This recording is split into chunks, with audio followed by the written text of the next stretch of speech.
जय हिंद दोस्तों, मैं अभिषेक आज आपके लिए लेकर आया हूँ क्लास 10th के लिए मैथ। तो चलिए दोस्तों, शुरू करते हैं मैथ का पहला चैप्टर। इससे पहले बता दें कि ये चैप्टर इसलिए लेकर के आया हूँ, बल्कि मैथ इसलिए 10th का पढ़ा रहा हूँ क्योंकि बहुत सारे बच्चों का पिछले कुछ दिनों से, जब से ये कोरोना वाला स्थिति चला है, कोचिंग बंद हुई है, तब से बहुत सारे बच्चों का मैसेज आ रहा है कि सर कैसे पढ़े सर, कुछ कीजिए सर, ऑनलाइन पढ़ाइए सर, ऑनलाइन में बहुत प्रॉब्लम होती है, नेटवर्क कभी कभी चला जाता है। इस तरीके से बहुत सारा दिक्कतों का सामना करना पड़ता है, इसलिए ऑनलाइन पॉसिबल नहीं होता है। इसलिए हम उन लोगों को मना करके रखे थे। फिर भी बहुत सारे बच्चों मैसेज कर रहे हैं, कॉल कर रहे हैं कि सर कुछ कीजिए सर, स्टार्ट कीजिए सर, और कोई सब्जेक्ट तो नहीं, कम से कम मैथ ही स्टार्ट कर दीजिए सर, क्योंकि कुछ और तो नहीं, वो सब रट लेंगे, ऐसे वैसे बहुत सारे फलाना ठिकाना बातें बोल रहे थे कि मैथ स्टार्ट कीजिए। तो चलिए, सबसे ज़्यादा डिमांडिंग था 10th वाले बच्चों के लिए कि मैथ स्टार्ट कीजिए। तो चलिए स्टार्ट कर चुके हैं, ठीक है। तो चलिए, मैथ के लिए सबसे पहला जो चैप्टर होता है वो नंबर सीरीज़ होता है। दोस्तों, नंबर सीरीज हम स्टार्ट नहीं कर रहे हैं, पहला चैप्टर स्टार्ट कर रहे हैं समांतर श्रेणी, जिसको इंग्लिश में कहा जाता है अर्थमेटिक प्रोग्रेशन, ठीक है। तो बच्चों, आपका यदि यह प्यार बना रहा इस पे भी, ये वाले वीडियो पे भी, तो हम जल्द ही 10th के लिए अदर सब्जेक्ट के बारे में भी सोचेंगे और उस पर भी वीडियो बना करके आपके लिए लाएंगे, ठीक है। तो चलिए दोस्तों, आज पहला चैप्टर हम स्टार्ट करते हैं। पहले बता देते हैं कि यह चैप्टर का पार्ट 1 होगा। इस तरीके से इस चैप्टर में 6-7 वीडियोस, 6-7 पार्ट और भी आएंगे, ठीक है। तो पेशेंस मार के रखिएगा। हम बहुत हमसे जितना जल्दी हो पाता है उतना जल्दी इस चैप्टर को एंड करते हैं, जल्दी जल्दी सारे पार्ट्स को ला करके। हम इसको बहुत डीपली में कम से कम 6-7 घंटे पढ़ने वाले हैं, सिर्फ इस चैप्टर को, ठीक है।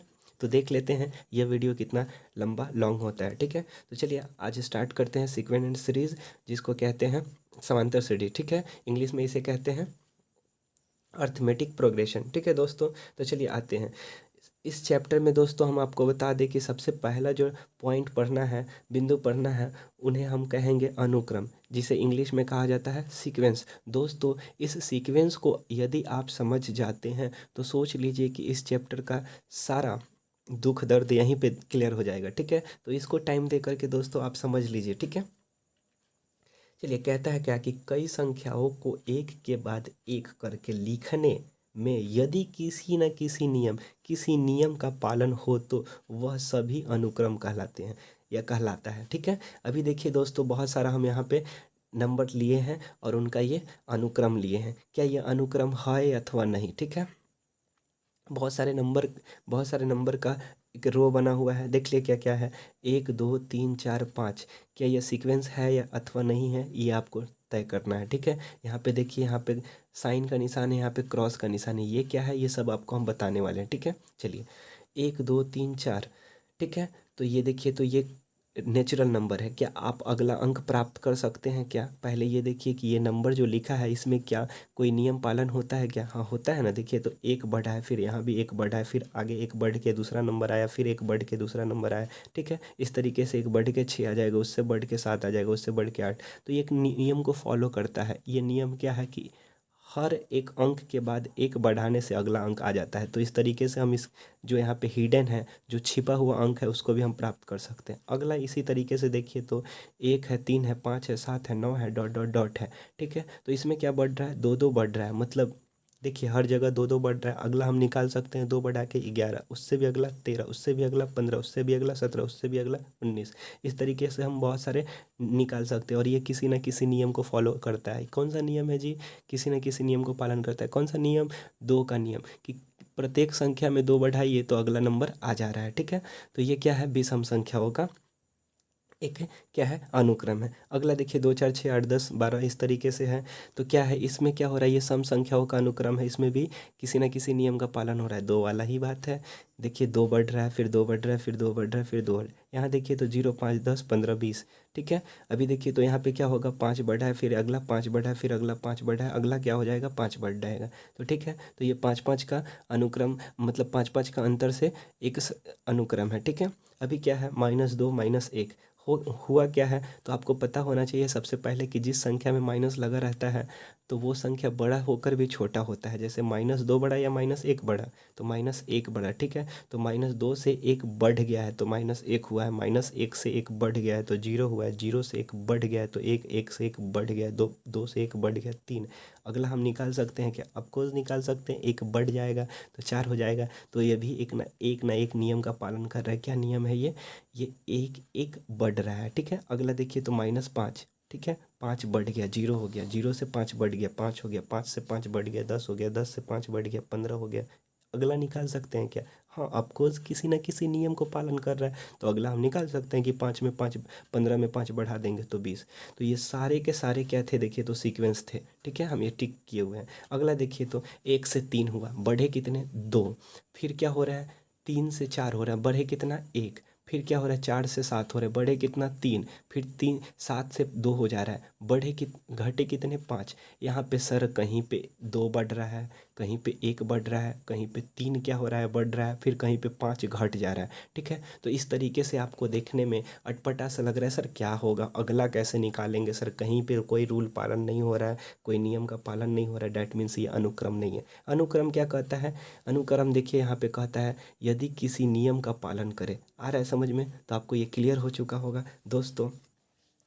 आगे भी देख लीजिए, ये 2 से 4 हुआ, 4 से 8 हुआ, 8 से 16, 16 से अब क्या होगा, ठीक है। यहाँ पे देखिए रफ कर देते हैं, अब क्या होगा बताइए। तो देखिए दोस्तों, 2 से 4 हुआ तो ये 2 गुना हुआ, फिर इसमें 2 से गुना किया गया है, ये 4 में 2 से गुना किया गया है, ठीक है। तो 8 हो गया, 8 में फिर 2 से गुना किया है तो 16 हो गया, 16 में फिर 2 से गुना किया है तो क्या हो जाएगा? 32 हो जाएगा। तो हो क्या रहा है दोस्तों, ये दोगुना हर एक टर्म में 2 से गुना कर दिया जा रहा है। जो भी अगला टर्म आ रहा है उसमें क्या किया जा रहा है? 2 से गुना करके ये टर्म प्राप्त किया गया है, फिर इसमें 2 से गुना कर दिया गया है, फिर ये जो प्राप्त हुआ है उसमें 2 से गुना, फिर ये जो प्राप्त हुआ है उसमें 2 से गुना, तो 32। या फिर देखिए, दो दो का पावर 2 लिया गया है, फिर 2 का पावर 3 लिया गया है, 2 का पावर 4 लिया गया है, 2 का पावर कितना होगा? जैसे 2 का पावर देखिए 4, 16 है, फिर 2 का पावर अगला 5 लेंगे तो 32 हो जाएगा। इस तरीके से फिर अगला क्या लेंगे? 2 का पावर 6 लेंगे, 2 का पावर क्या लेंगे? 6 लेंगे, तो 2 का पावर 6, 64 हो जाता है। तो फिर अगला भी यहाँ पे तो 32 निकल भी सकता है, अगला भी हम निकाल सकते हैं 64, अगला भी हम निकाल सकते हैं 64। ये समझ में आ रहा है आपको? अगला देखिए तो दोस्तों, 5 है, 25 है, 125 है, आगे क्या होगा, ठीक है, 625 होगा। ये कैसे पता चला? 5 का स्क्वायर है, फिर 5 का क्यूब है, 5 का फोर्थ हो जाएगा, मतलब 5 का पावर 4 हो जाएगा। फिर अगला भी निकाल सकते हैं, 5 के पावर 5। तो ये किसी ना किसी नियम को पालन कर रहा है कि नहीं कर रहा है? हाँ, स्क्वायर वाला कर रहा है, फिर क्यों, फिर इस तरीके से मतलब पावर में 1 का बढ़ोतरी होते जा रही है, ठीक है। अगला देखिए, 5 का स्क्वायर 10, 5 का क्यूब, फिर 5 का पावर 4, इस तरीके से आप समझ पा रहे हैं। तो ये सारे के सारे क्या हैं ये दोस्तों, ये सारे के सारे क्या हैं? ये सारे के सारे सीक्वेंस है। आपको समझ में आ रहा है? चलिए, तो दोस्तों हम अगला चीज़ पढ़ने जा रहे हैं, ठीक है, वो सबसे इम्पॉर्टेंट होगा। आप सीक्वेंस समझ चुके हैं, अगर नहीं समझे हैं दोस्तों तो वीडियो को यहीं पॉज कीजिए और फिर से समझने का कोशिश कीजिए। वीडियो के बैक में जाइए, फिर से वीडियो देखिए और समझने का कोशिश कीजिए। आप इसको 1000 बार भी देख सकते हैं, ठीक है। चलिए दोस्तों, आगे हम टॉपिक स्टार्ट करते हैं, नेक्स्ट वाला, ठीक है। समांतर श्रेणी और इसका व्यापक पद, इंग्लिश में कहते हैं arithmetic progression and it's term, ठीक है, इट्स जनरल टर्म, ठीक है। तो सबसे पहले हम देख लेते हैं, स्टार मार के लिखिए, समांतर श्रेणी, ठीक है। इसको इंग्लिश में अर्थमेटिक प्रोग्रेशन कहा जाता है। दोस्तों पहले इसको समझते हैं ये होता क्या है, ठीक है, और ध्यान से इसको समझने का कोशिश कीजिएगा। अभी जितने सारे 3-4 इस वीडियो में टॉपिक आएंगे, पॉइंट्स आएंगे, उनको आप सही से समझने की कोशिश कीजिएगा। अगर थोड़ा सा भी आप अपने आप को लेजी समझे तो फिर गए, ठीक है। तो चलिए इसको समझने की कोशिश कीजिए कि समांतर श्रेणी होता क्या है, अर्थमेटिक प्रोग्रेशन होता क्या है। आप अनुक्रम समझ चुके हैं कि वैसा क्रम होना चाहिए संख्याओं का जो किसी नियम पे आधारित हो, तो वो अनुक्रम कहलाता है। अभी कहता है कि समांतर श्रेणी क्या होता है, तो कहता है यदि किसी संख्याओं का अनुक्रम ऐसा हो, कैसा हो, तो देख लीजिए, A1, A2, A3, A4 dot dot dot इस तरीके से हो, इस प्रकार हो कि मतलब संख्या ऐसा, मतलब हम अभी आगे लेकर के बहुत सारा नंबर आपको समझा देंगे, ठीक है। अभी देखिए कि अभी कोई संख्या दे देता है इस तरीके से कि 1, 2, 3 कुछ भी दे सकता है। हम क्या किए हैं कि A1, A2, A3, A4 इस तरीके से ले लिए हैं। ऐसा हो और ऐसा होने के बाद ऐसा हो, क्या हो देखिए, A2 में से A1 को घटाएंगे, इसमें से इसको घटाएंगे, बराबर करते हैं A3 को A2, A3 में से A2 को घटाएंगे, बराबर करते हैं A4 में से A3 को घटाएंगे, और ये हमेशा एक अचर राशि होगा। ठीक है, अभी ये क्या है सर, नहीं समझ में आया, आगे समझाइए। ठीक है, तो चलिए आगे समझाते हैं, इसको ब्रेक थोड़ा दीजिए। ठीक है, ये A1 A2 आप नहीं समझ पाइएगा जब तक नंबर, क्लास में भी हम जब तक नंबर नहीं लेते थे तब तक आपको समझ में नहीं आता था। ठीक है, तो चलिए नंबर लेकर के आपको समझाते हैं ये होता क्या है। जैसे हम आपको क्या करते हैं, देखिए यहाँ पे एग्जाम्पल ले लिए हैं कि 4,9,14,19,24 डॉट डॉट डॉट, क्या यह एक अनुक्रम है कि नहीं, ये बताइए। सर 4 से 9 हो रहा है, कितना बढ़ा, 5 बढ़ा, 9 से 14 कितना बढ़ा, 5 बढ़ा, 14 से 19 कितना बढ़ा, 5 बढ़ा, 19 से 24 कितना बढ़ा, 5 बढ़ा, 24 से 5 और बढ़ेगा कि नहीं बढ़ेगा, 29। सर ये सीक्वेंस है क्योंकि यह एक नियम का पालन कर रहा है। कैसा नियम, प्रत्येक टर्म में 5-5 बढ़ रहा है। ठीक है, तो ये एक नियम का पालन कर रहा है, ये अनुक्रम है। चलिए, तो अनुक्रम है तो यह क्या समांतर श्रेणी है क्या, तो समांतर श्रेणी, देखिए हर एक अनुक्रम समांतर श्रेणी नहीं होता है। ठीक है, समांतर श्रेणी होने के लिए अनुक्रम होना चाहिए, तो ये अनुक्रम है सर, नियम का पालन कर रहा है, अनुक्रम है। समांतर श्रेणी सर कैसे होता है, तो देखिए समांतर श्रेणी का क्या नियम है। ठीक है, तो चलिए देखिए, पहला टर्म को A1 मान लेते हैं, दूसरा टर्म को A2 मान लेते हैं, तीसरा टर्म को A3 मान लेते हैं, चौथा टर्म को A4 मान लेते हैं, पांचवा टर्म को A5 मान लेते हैं। ठीक है, अभी क्या करते हैं, समांतर श्रेणी होने का एगो शर्त है, वो क्या है कि दूसरिका टर्म में से पहलका को घटाइए और बराबर तीसरिका टर्म में से दूसरिका को घटाइए, तो ये बराबर आना चाहिए। अभी भी नहीं ना समझे, चलिए हम क्या करते हैं, दूसरिका टर्म को उठाते हैं, कितना है 9, तो देखिए 9 लिख दिए हैं, माइनस का चिन्ह, पहला टर्म को उठाते हैं 4 लिख दिए, बराबर का चिन्ह, तीसरा टर्म को उठाते हैं 14 लिख दिए, माइनस का चिन्ह, दूसरे का टर्म को उठाते हैं 9 लिख दिए। अब देखिए तो घटाए हैं तो कितना, घटाए हैं तो 5, बराबर, घटाए हैं तो 5। अगर यह बराबर आ गया तो ये जो सीक्वेंस लिखा हुआ है ये वाला, ये जो अनुक्रम लिखा हुआ है ये समांतर श्रेणी होगा। क्या होगा जी, समांतर श्रेणी होगा। अभी आप समझ पाए हैं कि नहीं, कि कोई भी अनुक्रम कब जा कर के समांतर श्रेणी हो पाता है, तभी हो पाता है जब दूसरिका माइनस पहला इज इक्वल टू तीसरिका माइनस दूसरिका। आप इसको रट लीजिए, इस पे बहुत सारे आपके बुक में, भारतीय भवन के बुक में बहुत सारा क्वेश्चन दिया हुआ है। ठीक है, तो देख लीजिए। ठीक है, चलिए आगे भी हम क्वेश्चन लेते हैं। अब भी अगर आपको नहीं समझ में आया तो वीडियो को क्या कीजिए, रोकिए और पीछे समझिए इसको। ठीक है, तब जा कर के आगे बढ़िएगा। चलिए 3-4 क्वेश्चन दोस्तों लिए हुए हैं। ठीक है, तो देखिए कहता है क्या कि 50, 45, फिर घट के 40, फिर घट के 35 डॉट डॉट डॉट, जांचना है कि क्या यह एपी है कि नहीं।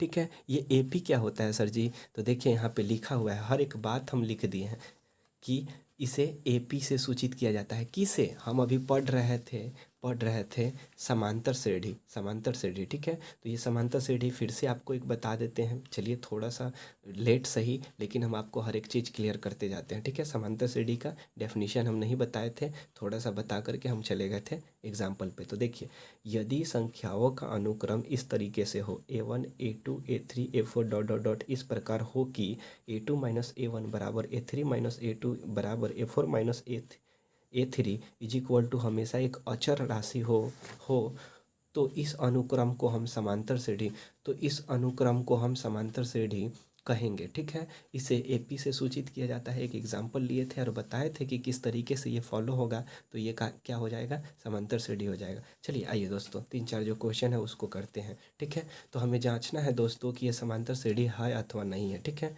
तो देख लीजिए एक अनुक्रम दिया हुआ है, पहले ये अनुक्रम है अथवा नहीं है पहले बताइए। तो सर जी अनुक्रम पहले जाँचना होता है। ठीक है, तो देखिए तो 5 घटा है, यहाँ से भी क्या होता है 5 घटा है, फिर यहाँ से भी क्या हो रहा है 5 घट रहा है, फिर यहाँ से भी घटेगा कितना 5, तो 30। सर जी ये अनुक्रम है, 5-5 घट रहा है, किसी न किसी नियम का पालन हो रहा है। सर ये अनुक्रम तो है, एपी है कि नहीं ये जांचिए। तो एपी के लिए क्या होता है, एपी है कि नहीं, A2 माइनस A1 अब बराबर में A3 माइनस A2 जांचना होता है ना जी, याद है। देखिए ये फार्मूला याद कर लीजिएगा। ठीक है, ये एपी जांचने के लिए होता है। एपी क्या होता है, अर्थमेटिक प्रोग्रेशन, समांतर श्रेणी जांचने के लिए ये फार्मूला होता है। तो जांचिए ना, 45 माइनस A2 कितना है, 45 है ना जी, तो 45 माइनस A1 कितना है 50 है, बराबर में A3 कितना है, A3 है 40, माइनस कितना A2 कितना है 45। दोनों स्थिति में देखिए तो 45 में से 50 गया तो माइनस के 5 बचेगा, और 40 में से 45 गया तो माइनस का 5। देखिए तो दोनों साइड क्या -5 दे रहा है, दैट मीन्स बराबर दे रहा है। तो हम कहेंगे कि ये जो भी है यह क्या है, यह एक AP है। आया समझ में? तो अगला भी क्वेश्चन इसी तरीके से जांचिए तो कि A2 माइनस A1 बराबर में A3 माइनस में A2। ठीक है, तो A2 कितना है, A2 है 0, A1 कितना है तो -5। ठीक है, -5। देखिए समझ में आ रहा है ना। A3 कितना है, A3 है 5, और A2 कितना है, A2 है 0। ठीक है, अब समझ पा रहे हैं? तो देखिए 0 अब माइनस क्या हो जाएगा, +5 हो जाएगा। अब 5 में से 0 जाएगा तो 5, इधर देख रहे हैं 5 अब बराबर 5। ये थोड़ा आपको कम समझ में आया होगा, ये थोड़ा कम समझ में आया होगा। चलिए समझाते हैं आपको फिर से। ठीक है, चलिए देखिए A2 minus A1 is equal to A3 minus A2। A2 कितना है तो A2 0 है देखिए, और माइनस के चिन्ह जस के तस। A1 कितना है तो -5 है। ठीक है, तो -5 ले लिया। ठीक है, अभी बराबर का चिन्ह जस के तस। A3 कितना है तो A3 है 5, माइनस के चिन्ह जस के तस। A2 कितना है तो A2 0 है। ठीक है, अभी देखिए 0 के 0 जस के तस, और देखिए माइनस और माइनस क्या होगा, प्लस हो जाएगा, और ये 5 बच जाएगा। ठीक है, बराबर के चिन्ह, 5 में से 0 गया तो 5। देखिए +5 और +5 दोनों 5 बराबर हो गया। दैट मीन्स ये पूरा सीक्वेंस क्या चीज़ में है, ये AP में है। आप समझ पा रहे हैं क्या? तो जी चलिए आगे एक दो और क्वेश्चन है उसको भी देख लेते हैं। कहता है 2 है, 4 है, 8 है, 10 है, डॉट डॉट डॉट है। ये क्या, ये AP में है अथवा नहीं है? चलिए तो इसको भी हम जांच लेते हैं। A2 minus A1 is equal to A3 minus A2। अभी तक तो आपको भी याद हो गया होगा मेरे साथ। A2 कितना है 4 है, A1 कितना है 2 है, बराबर में A3 कितना है 6 है, माइनस A2 कितना है 4 है। देखिए तो 4 में से 2 गया 2, अब बराबर 6 में से 4 गया 2, 2 बराबर 2। आप समझ पा रहे हैं कि यह भी क्या है, यह भी एक AP है। आगे देखिए तो क्या है, 1 3 5 7 9 डॉट डॉट डॉट, क्या यह AP में है क्या? तो देखिए तो क्या करेंगे, A2 minus A1 is equal to A3 minus A2। Formula तो अभी तक आपको याद हो गया होगा। चलिए A2 कितना है 3 है, A1 कितना है 1 है, बराबर का चिन्ह। A3 कितना है 5 है, माइनस का चिन्ह। A2 कितना है 3 है, यहाँ देखिए 3 में से 1 गया 2, 5 में से 3 गया 2, 2 बराबर 2। ये AP में है, मतलब ये सीरीज क्या चीज़ में है, ये AP में है। आया समझ में? तो चलिए दोस्तों आगे हम कुछ और क्वेश्चंस देखते हैं। चलिए दोस्तों हम अगला टॉपिक को समझने की कोशिश करते हैं। ठीक है, तो हमारा अगला बिंदु है सर्वांतर या पदांतर। इसको इंग्लिश में कहते हैं कॉमन डिफरेंस। ये क्या होता है तो देख लीजिए दोस्तों। हम कहेंगे आप ये पहले मत पढ़िए। ठीक है, पहले हम डायरेक्ट एग्जाम्पल पे आते हैं। एग्जाम्पल समझ जाएंगे तो इसको भी समझ जाएंगे। ठीक है, फिर हम इसको नहीं समझेंगे अगर फर्स्ट बार में समझने की कोशिश किए तो। ठीक, चलिए देखिए 5 10 15 20, ये पहले बताइए सीक्वेंस है क्या है, ये अनुक्रम है क्या है? तो देखिए 5 से 5 बढ़ 10 हो गया, 10 से 5 बढ़ा 15, 15 से 5 बढ़ा 20, 20 से 5 बढ़ेगा 25। सर ये एक नियम का पालन कर रहा है, 5 5 बढ़ रहा है। सर ये सीक्वेंस तो है, यानी अनुक्रम तो है। क्या AP भी है क्या सर? तो AP जांच लीजिए तो देखिए तो AP क्या हो रहा है कि A2 माइनस में A1 is equal to A3 minus A2। ठीक है, तो देखिए तो A2 कितना है 10 है, माइनस A1 कितना है 5 है, बराबर में A3 कितना है 15, माइनस A2 कितना है 10, 5 बराबर में 5 आ गया। सर ये AP है, लेकिन ये हमको जांचना नहीं है। होता क्या है देखिए, कोई भी दो टर्म ले लीजिए, ई दोनों ले लीजिए, चाहे ई दोनों ले लीजिए, चाहे ई दोनों ले लीजिए। ठीक है, हाँ लगातार दोनों होना चाहिए। ठीक है, लगातार होना चाहिए। ऐसा नहीं कि ई वाला लीजिए और ई वाला लीजिए, नहीं,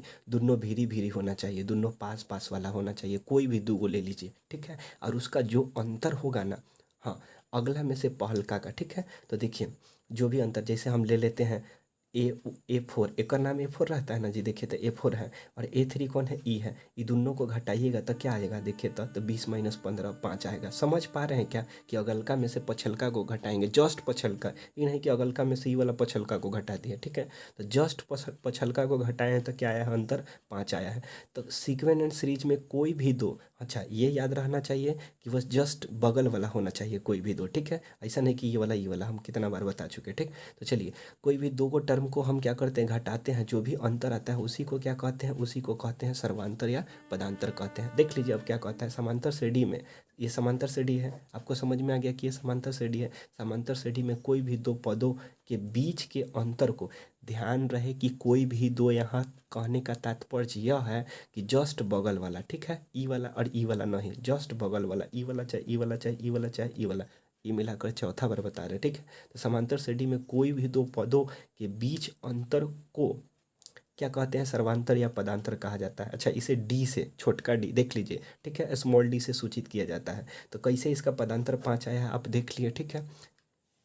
चलिए आगे, आगे इसी तरीके से इसका भी आपको पदांतर यानी सर्वांतर निकालना है, मतलब कि डी निकालना है। ये सीक्वेंस दिया हुआ है क्या, ये पहले ये बताइए कि यह सीक्वेंस ये एपी है क्या। तो आप कोस एपी है, देख लीजिए ना, आपको देखना है तो देख लीजिए, हम नहीं देखेंगे, वीडियो लेंदी होते जा रहा है, ठीक है। तो ये एपी है, ठीक है। तो आगे देख लीजिए कि हम डी कैसे निकालेंगे। तो कोई भी दो, इसमें से इसको घटा दीजिए, इसमें से इसको घटा दीजिए, इसमें अगलका में से जस्ट पछलका को घटा दीजिए, ठीक है। तो देखिए कोई कहीं भी दो, कहीं भी अंतर देखिए ना, कितना का अंतर है, कितना का अंतर है जी, अगलका में से 3 का अंतर है, कितना का अंतर है, 3 का है, 3 का है, सब जगह 3, मतलब डी का मान कितना हो गया।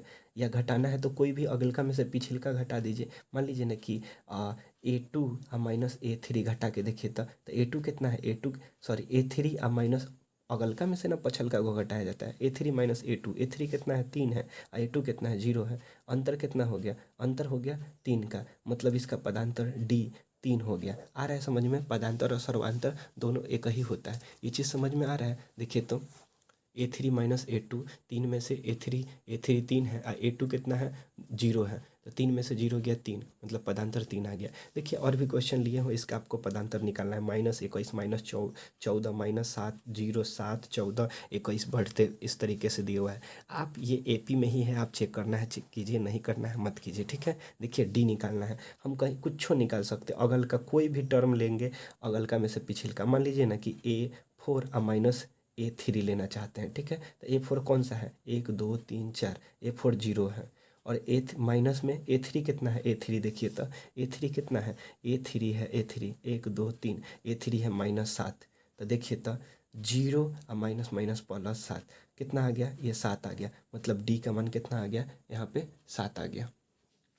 नहीं दिखा क्या, चलिए देख लेते हैं फिर से। हम कहते हैं कि -21 -14 -7 -0 7 14 21 डॉट डॉट डॉट इस तरीके से दिया हुआ है, ठीक है। तो यहाँ पे पदांतर निकालना है, तो हम क्या करते हैं, कोई भी दूगो, कोई भी अगलका में से पछलका को घटा देंगे। तो देखिए ना A4 माइनस A3 कर दिए हैं, ठीक है। तो A4 का मान यहाँ पे कितना है, 1 2 3 4, A4 का मान है 0, तो देखो 0 रख दिए हैं। अब माइनस माइनस तो माइनस, A3 कितना है 1 2 3 -7 है, माइनस माइनस हो गया प्लस, प्लस 7, यही D का मान आ गया, पदांतर आ गया। देखिए तो अगल का क्वेश्चन कितना है, 50 है 40 है, 50 है 45 है 40 है 35 है डॉट डॉट डॉट, इसका पदांतर आपसे पूछ रहा है। देखिए तो कोई भी अगलका में से पछलका को घटा दीजिए। तो मान लीजिए ना एकड़े में से एकड़ा घटा देते हैं, तो देखिए तो 45 और माइनस कितना 50 कितना हो गया, -5 हो गया क्या। तो इसका पदांतर D का मान -5 हो गया। आप समझ पा रहे हैं क्या। चलिए तो ये पदांतर हुआ, पदांतर होता क्या है, तो आप देख लीजिए कि समांतर श्रेणी में कोई भी दो पदों के बीच के अंतर को सर्वांतर या पदांतर कहा जाता है। आप समझ पा रहे हैं, इसको छोटा D से सूचित किया जाता है, ठीक है। याद रखना है कि अगलका में से पछलका को घटा देंगे, क्या निकल के आएगा, D निकल के आएगा। चलिए आगे बढ़ते हैं। कहता है क्या कि प्रथम पद क्या होता है, प्रथम पद मतलब फर्स्ट टर्म होता क्या है, ठीक है। तो देखिए कुछ नहीं है, ये एकदम बहुत इजी है। जैसे कि यहाँ पे एक सीक्वेंस लिया गया है -3 0 3 6 9, ठीक है। तो इस तरीके से इसका फर्स्ट टर्म आपसे पूछ रहा है, ठीक है। तो देखिए समांतर श्रेणी के पहला पद को प्रथम पद कहा जाता है, इसे छोटा ऐसे सूचित किया जाता है। ये वाला बात याद करने लायक है, इसे छोटा ऐसे सूचित किया जाता है, ठीक है। तो ये आपको सीक्वेंस दे देगा, पूछेगा कि प्रथम पद क्या है, तो प्रथम पद क्या है, यही तो है प्रथम पद, ठीक है। कहता है कि समांतर श्रेणी में पहला पद को प्रथम पद कहा जाता है, ठीक है। चलिए एक और देखिए क्वेश्चन लिए हैं कि -10 -5 0 5 10 15 डॉट डॉट डॉट, ये सीक्वेंस ही है, मतलब ये एपी ही है, ठीक है। अनुक्रम भी है और एपी भी है, ठीक है। तो चलिए इसका हमको क्या निकालना है, ए निकालना है। तो यही प्रथम पद जो हो जाएगा -10, यही हमारा क्या हो जाएगा, प्रथम पद हो जाएगा, छोटका ए का मान हो जाएगा, ठीक है। चलिए अब आगे दोस्तों पढ़ते हैं सबसे इम्पॉर्टेंट, अगर ये आप समझ गए तो फिर पूरा कहानी ख़त्म, ठीक। देख लीजिए ये कहता है क्या, आगे हमको पढ़ना है आगे हमको पढ़ना है समांतर श्रेणी का व्यापक पद, ठीक है, general term of an A P, ठीक है। तो ये क्या होता है, ये चीज़ समझते हैं, ठीक है। चलिए दोस्तों, कहता है क्या कि किसी समांतर श्रेणी के एनवें पद मतलब क्या, टीएन को समांतर श्रेणी का व्यापक पद कहा जाता है। कुछ नहीं ना समझ में आया, चलिए समझ में आएगा। देखिए दोस्तों, समांतर श्रेणी जैसे A1 A2 A3 A4 A5 dot dot dot, ये समांतर श्रेणी होता है क्या है, ये होता है ना जी, इसी तरीके से ना समांतर श्रेणी होता है। और ये किसी ना किसी नियम का पालन करता है। कौन सा नियम, A2 - A1 = A3 - A4, ठीक है। ये पालन करेगा तो ये समांतर श्रेणी होगा। तो मान लेते हैं ना कि ये समांतर श्रेणी है। तो ये आपको ये याद रखना है नोट में बात, कि इसको हम A1 A2 A3 A4 A5 इस तरीके से भी लिख सकते हैं, और इस तरीके से भी लिख सकते हैं कि T1 T2 T3 T4 T5 dot dot dot, इस तरीके से हम लिख सकते हैं, ठीक है। चलिए दोस्तों, अभी भी हमको लगता है कि ये व्यापक पद आपको समझ में नहीं आया है। चलिए, नहीं समझ में आया कोई बात नहीं है। चलिए हम एक क्वेश्चन लेंगे और तब आपको समझा देंगे। आप तो क्वेश्चन पे तुरंत समझ ही जाते हैं, ठीक है। तो देखिए क्या है, यदि किसी समांतर श्रेणी का nवां पद, ठीक है दोस्तों, फिर से थोड़ा सा हमें फट लगाना चाहते हैं। पहले बताइए कि ये कोई अगर ये AP है तो इसका पहला पद क्या हो जाएगा, यही हो जाएगा। इसका पहला पद यही हो जाएगा। D क्या हो जाएगा, दोनों में से घटा के हो जाएगा, ठीक है। और व्यापक पद क्या हो जाएगा, व्यापक पद हो जाएगा, व्यापक पद क्या हो जाएगा बताइए तो, A2 A3 A4 A5 में से कुछो व्यापक पद हो सकता है। आप समझ पा रहे हैं, मतलब क्या, ये T1 क्या हो जाएगा, पहला पद हो जाएगा। T2 T3 T4 T5 इसमें से कुछ व्यापक पद हो जाएगा। अभी भी अगर नहीं समझा तो आइए क्वेश्चन पे समझते हैं। कहता है क्या कि यदि किसी समांतर श्रेणी का nवां पद ही व्यापक पद होता है। देखिए, nवां पद चाहे Tn पद, ये दोनों बात एक ही है, और यही क्या होता है, यही होता है व्यापक पद। आप समझ पा रहे हैं क्या। तो देखिए, कहता है कि यदि किसी समांतर श्रेणी का nवां पद ये दिया हुआ है 2n+3 दिया हुआ है, तो AP आपको निकालना है, ठीक है। चलिए हम निकालते हैं, देखते हैं क्या होता है, ठीक है। तो याद रहे कि आपको व्यापक पद दे दिया है, ठीक है। व्यापक पद क्या किया है, दे दिया है, तब आपसे AP निकालने के लिए पूछ रहा है, ठीक है। तो चलिए आपको हम निकाल के दिखाते हैं, ध्यान रखिएगा, ठीक है, हम कहाँ हैं, ठीक है। तो आपको nवां पद दे दिया है। देखिए तो कि आपको nवां पद दे दिया है। क्या था nवां पद, देख लेते हैं कि 2n+3 था, ठीक है। क्या है, 2n+3 है, ठीक है दोस्तों। तो चलिए इसको हम AP निकालते हैं। तो आपको चुपचाप ऐसे क्या करना है कि n को हमको क्या मान लेना है, Tn मान लेना है। देखिए ना, डेफिनेशन में कहा था कि nवें पद को nवें पद को ही Tn कहा जाता है, nवें पद को ही Tn कहा जाता है। आपको दिख रहा है क्या, तो इसीलिए हम क्या मान लिए हैं, n को हम क्या मान लिए हैं, Tn मान लिया है। Tn बराबर में 2n+3 लिखेंगे, ठीक है। और अब क्या करेंगे, n का मान 1 लेंगे, ठीक है। n का मान क्या लेंगे, n का मान हम 1 लेंगे, ठीक है। और यहाँ पे बैठाएंगे, t और n के जगह पर 1 रखेंगे, बराबर 2 जस के तस n के जगह पर 1 रखेंगे, प्लस जस के तस 3 लिखेंगे। तो मतलब T1 का मान कितना आ गया, तो देखिए तो 2 × 2 2 और प्लस में 3 मतलब 5। T1 का मान कितना आ गया, 5। इस तरीके से अब हम T2 निकालेंगे, ठीक है। मतलब n का मान अब हम 2 लेने वाले हैं। तो T2 क्या हो जाएगा, T2 और बराबर में 2 और n का मान कितना रखने वाले हैं, 2 और प्लस में 3, मतलब T2 कितना आने वाला है, 2 दूना के 4 और 3 7 आने वाला है। अब n का मान 3 रखेंगे, क्या रखेंगे दोस्तों, 3 रखेंगे। चलिए तो देखिए तो 3 रखिए तो T3 = 2 × 3, 2 × 3 और प्लस में 3। T3 का मान कितना आ गया दोस्तों, 3 दूना के 6 और 3 9। आपको समझ में आ रहा है क्या। तो देखिए तो आगे आप Tn का मान 4 भी रखिए चाहे नहीं रखिए, आप क्या कीजिए, देखिए तो आपको प्राप्त क्या क्या हुआ है। तो T1, T2, T3, आप T4 भी निकालते, हम नहीं निकाल रहे, हम डॉट डॉट कर दे रहे हैं, ठीक है। तो T1 का मान क्या आया है, देखिए तो T1 का मान आया है आपको, T1 का मान आया है 5, जस के 10। T2 का मान कितना आया है, 7, जस के 10। T3 का मान आया है 9 डॉट डॉट डॉट डॉट। देखिए तो ये पहले देखिए तो आप AP में है क्या? जी बिल्कुल AP में है। मतलब आपसे पूछा था कि आप AP निकाल के दिखाइए, nवां पद दे दिया था, nवां पद देखिए यहाँ देल था, आपसे AP पूछा था तो हम ये AP निकाल के दिखा दिए कि देखिए यही AP है। आपको समझ में आया? इसी तरीके से यह nवां पद होता है। आपको समझ में आया? अगर nवां पद नहीं भी पता चले तो आप इस तरीके से nवां पद पर क्वेश्चन आता है, बना लीजिएगा। ठीक है, चलिए देखिए तो अगला क्वेश्चन कहता है कि यदि किसी अनुक्रम का nवां पद देखिए 4n-2 है, मतलब nवां पद कितना दिया है, nवां पद कितना दिया है, 4n-2 दिया है। आपसे क्या पूछ रहा है कि यह समांतर श्रेणी है क्या? कह रहा है कि क्या यह समांतर श्रेणी है। आप क्या कीजिएगा, n का मान 1 रखिए और तब देखिए क्या निकलता है, n का मान 2 रखिए तब देखिए क्या निकलता है। और फाइनली आप क्या कीजिए, ऐसा ही क्या कीजिए, T1 T2 T3 T4 dot dot dot करके लगा दीजिए और चेक कर लीजिएगा। सबका मान रखिएगा, चेक कर लीजिएगा क्या AP में है कि नहीं। आप ऐसे कर लीजिएगा ना। तो इस क्वेश्चन को कर लीजिए। अगला क्वेश्चन देखिए तो अगला क्वेश्चन इसी तरीके से, यदि किसी अनुक्रम का आरवा पद 2r प्लस में कथी है 3 है तो क्या यह समांतर श्रेणी है। तो आरवा पद क्या है, आरवा पद क्या दे दिया है, 2r प्लस में 3। तो पहले r का मान 1 रखिएगा, r का मान 2 रखिएगा, आर का मान 3 रखिएगा, आर का मान 4 रखिएगा। इस तरीके से बहुत सारा यहाँ पे नंबर आ जाएगा, नंबर आएगा, उसको चेक कर लीजिएगा कि समांतर श्रेणी में है क्या। आप समझ पाएँ तो ये 2 क्वेश्चन आपको होमवर्क में हम दे रहे हैं। ठीक है, आप इसको क्या कीजिएगा, बना के लाइएगा। धन्यवाद। चलिए मिलते हैं अगले वीडियो में। ठीक है, होप आपको अच्छा लगा हो। वीडियो अच्छा लगा है तो कमेंट कीजिए, लाइक कीजिए और पॉजिटिव कमेंट नीचे कीजिए। ठीक है, जिससे हमको मोटिवेट मिले। ठीक है, चलिए दोस्तों समाप्त करते हैं।